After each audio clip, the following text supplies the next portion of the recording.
राजनीति विज्ञान के विद्यार्थियों, BA द्वितीय वर्ष के द्वितीय प्रश्न पत्र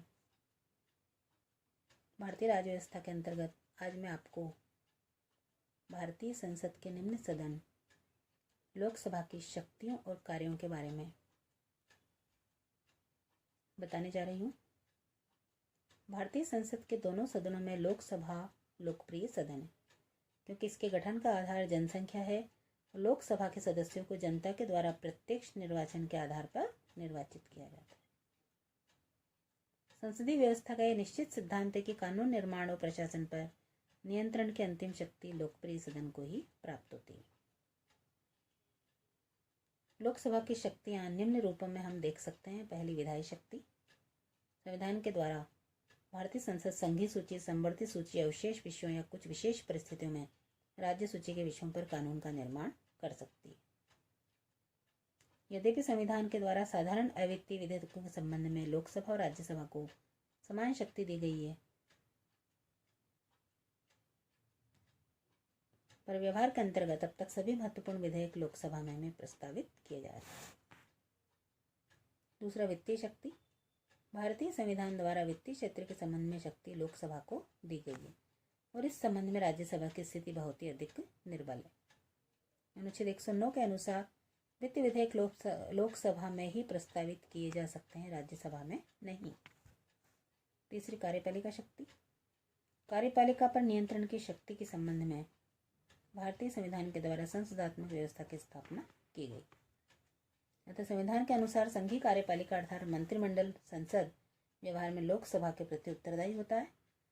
मंत्रिमंडल केवल उसी समय तक अपने पद पर रहता है जब तक कि उसे लोकसभा का विश्वास प्राप्त हो।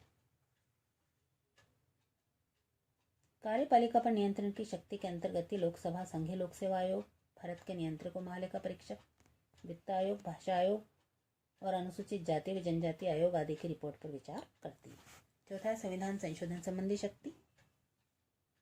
जहां एक ओर लोकसभा को सामान्य विधेयक पारित करने का अधिकार प्राप्त है, दूसरी ओर संविधान में संशोधन परिवर्तन करने का भी अधिकार प्राप्त है। संविधान के अनुच्छेद 368 के अनुसार संविधान में संशोधन का कार्य संसद के द्वारा ही किया जा सकता है और उसी अनुच्छेद में उस प्रक्रिया का भी उल्लेख किया गया है जिस संविधान के संशोधन में अपनाया आवश्यक है।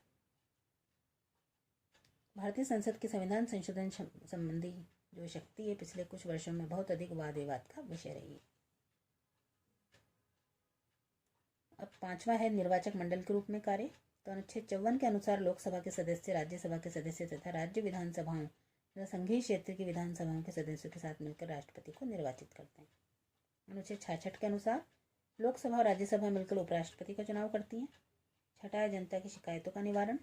लोकसभा के सदस्य प्रत्यक्ष रूप में जनता द्वारा निर्वाचित होकर आते हैं अतः उनके द्वारा जनता की शिकायतें, जनता के विचार, भावनाएं सरकार तक पहुंचाई जाती हैं। सातवां, विविध कार्य, जिसमें लोकसभा और राज्यसभा मिलकर राष्ट्रपति पर महाभियोग लगा सकती हैं।